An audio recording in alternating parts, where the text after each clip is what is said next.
বিসমিল্লাহির রহমানির রহিম। আসসালামু আলাইকুম প্রিয় ভাই বোনেরা, কেমন আছেন সবাই? আশা করি আল্লাহর রহমতে পরিবার পরিজন নিয়ে সবাই সহি সালামতে আছেন। আমিও আমার পরিবার নিয়ে ভালো আছি, আলহামদুলিল্লাহ। কানিজ ফাতেমার সংসারে নতুন আরেকটি ভিডিওতে সবাইকে স্বাগতম জানাচ্ছি। আমি কানিজ। আশা করি বরাবরের মতো আজকের ভিডিওটি আপনাদের ভালো লাগবে। এখানে কিছু শুকনা বাজার ছিল, সেগুলো এখন আমি গুছিয়ে নিতেছি। বাজারের মধ্যে প্রথমেই ছিল মুড়ি।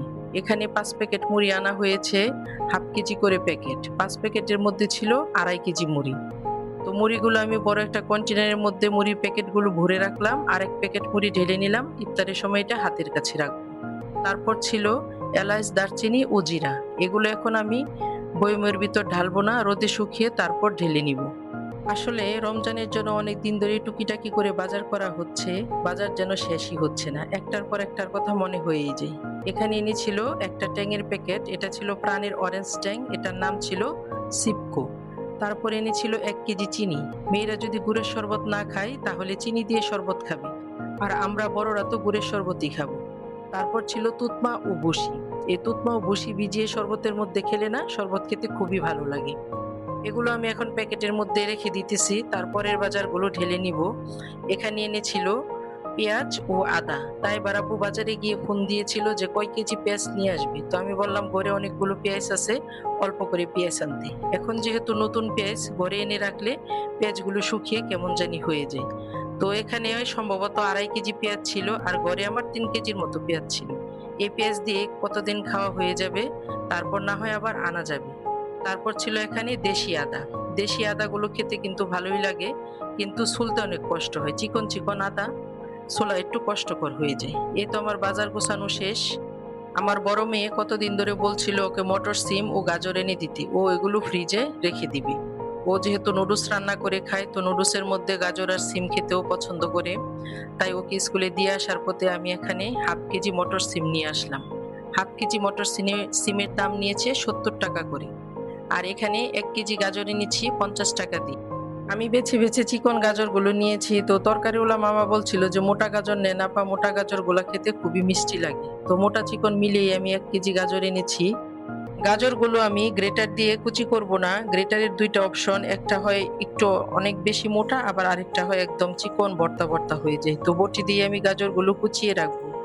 এখানে রমজানের জন্য অনেকগুলো পেঁয়াজ রসুন ছুলে রাখা হয়েছে, এগুলো ব্লেন্ডার করব। তারপর এই তো ডাল ভিজিয়ে রেখেছিলাম, এগুলো আমি ধুয়ে গুছিয়ে নিয়েছি, এখন একটার পর একটা ব্লেন্ডার করে রাখবো। এই তো সিমগুলো বেছে নিয়েছে আমার মেয়েরাই, 2 মেয়ে এবং তার দাদি বসে সিমগুলো বেছেছে। আর এই যে গাজরগুলো আমি কুচিয়ে বক্সে ভরে রেখে দিলাম, আর সিমগুলো আমি একটা ছোট বক্সে রেখে দিতেছি। আমি কখনো এগুলো ফ্রিজে রাখি না, ডিপ ফ্রিজে রাখি না। তো এইবারই প্রথম রাখতেছি, জানি না কেমন থাকবে। রমজানের প্রথম 10 দিনকে রহমতের দশক বলা হয়। হযরত মুহাম্মদ সাল্লাল্লাহু আলাইহি সাল্লাম শাবান মাসের শেষ দিনে খুতবা দিয়ে বলেন, এ মাসের প্রথম অংশ রহমত, মধ্যভাগ মাগফিরাত এবং শেষ অংশ জাহান্নাম থেকে নাজাত। রমজানের প্রথম 10 দিনে আল্লাহ তাআলা বান্দাদের উপর বিশেষ রহমত নাজিল করেন।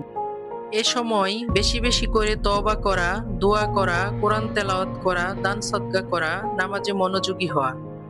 বিশেষ দোয়া হলো রব্বিগফির ওয়ারহাম ওয়া আনতা খায়রুর রাহিম। হে আমাদের রব, আমাকে ক্ষমা করুন ও রহম করুন, আপনি শ্রেষ্ঠ দয়ালু। আমিন। তো এইখানে আমি সবকিছু ব্লেন্ডার করে নিয়েছি। আদা পেস্ট, পেঁয়াজ রসুন একসাথে পেস্ট, তারপর ডাল বাটা। আর এভাবে করে আমি প্লেটের মধ্যে রেখে দিয়েছিলাম কতক্ষণ, তারপর ডিপ থেকে বের করে এখন স্লাইস করে বক্সে ভরে নিতেছি। আর এভাবে না, আদা রসুন তারপর ডাল ফ্রিজে রেখে দিয়ে ব্যবহার করলে খুবই আমার কাছে সুবিধা মনে হয়।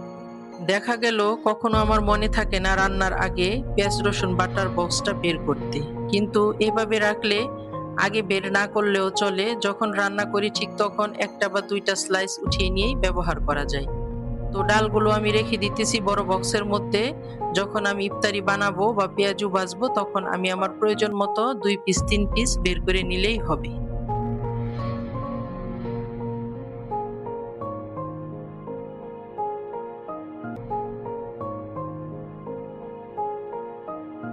তো সবকিছু গোছগাছ করে আমি রান্নাঘরে চলে এসেছি বেলা 3টার দিকে।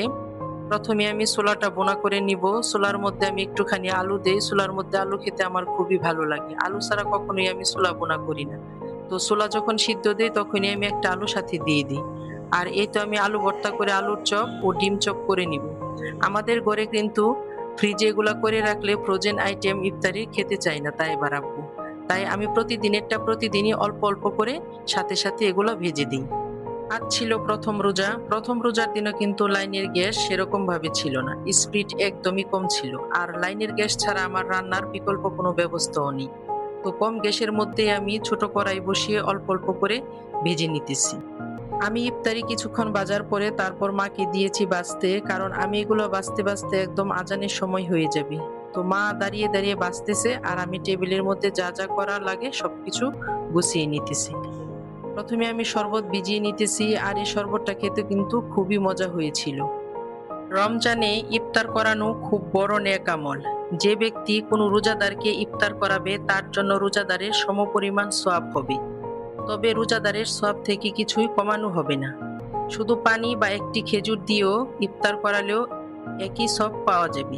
ইফতার করানো মানে শুধু ধনী লোকেদের নয়, গরিব, মুসাফির বা মসজিদের মুসল্লিদেরও করানো যায়। গত ২ বছর আগে রমজান মাসের ২৫ রোজায় তাইবার দাদা এই পৃথিবী ছেড়ে আল্লাহর ডাকে সাড়া দিয়ে চলে যায়। আজকে প্রথম রোজাতে তাইবার দাদার জন্য মসজিদে ইফতার দিয়ে দোয়া চাওয়া হয়। আল্লাহ যেন তার জীবনের সমস্ত গুনাহ ক্ষমা করে দিয়ে জান্নাতবাসী করেন। সেই সাথে সমস্ত কবরবাসীর জন্য দোয়া চাওয়া হয়, আল্লাহ যেন সমস্ত কবরবাসীর কবরের আযাব মাফ করে দিয়ে নাজাত দান করেন। এখানে আমি আমাদের জন্য ইফতার গুছিয়ে নিয়েছি। এখন প্রায় আজানের সময় হয়ে যাচ্ছে। আমরা সবাই এখন টেবিলের মধ্যে বসে যাব। আজকের মতো ভিডিও থেকে এখানেই বিদায় নিচ্ছি। দেখা হবে নতুন কোনো ভিডিওতে। সে পর্যন্ত সবাই ভালো থাকবেন। আল্লাহ হাফেজ। আসসালামু আলাইকুম।